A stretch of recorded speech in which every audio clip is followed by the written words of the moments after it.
Қайырлы күн. Бүгінгі видеомыздың тақырыбы жатырда сәби қалай тыныс алады. Бұл болашақ ата-аналар үшін өте ойландыратын сұрақтардың бірі болып табылады. Сол мақсатта осы видеоны сіздерге ұсынамын.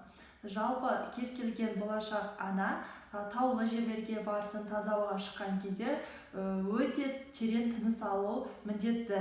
Яғни мұрнымызбен қатты терең тыныс аламыз. Сол кезде көп мөлшерде бізге оттегі түсіп, яғни таза ауа түсіп, ең бірінші ананың өкпесіне барады.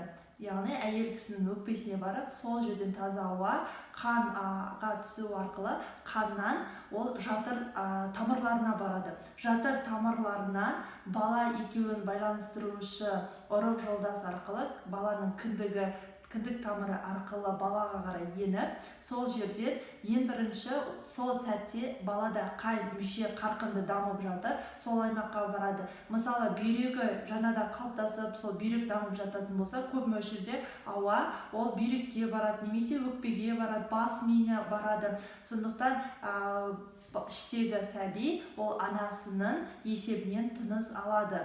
Себебі бала жатырда ол қағанақ маны суы, яғни сұйықтықта өмір сүреді. Ал барлық қоректік тағамдар да, ауа да керектінің барлығы анасы арқылы, яғни қан тамыры арқылы балаға түсіп отырады. Сондықтан жүкті ханымдар, сіздердің қай жерде тұратындарыңыз, қандай тамақ ішетіндеріңіз, қай жерде қандай тыныс алып жүргендеріңіздің барлығы болашақ сәбиіңіздің денсаулығына тікелей әсер етеді.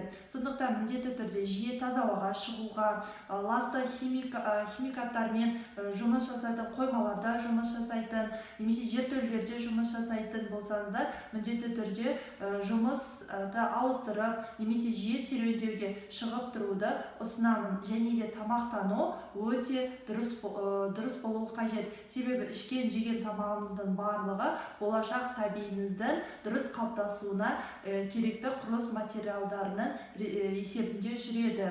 Сондықтан болашақ сәбиіңіз дұрыс, аман сау дүниеге келу үшін анасының дені сау болуы өте маңызды.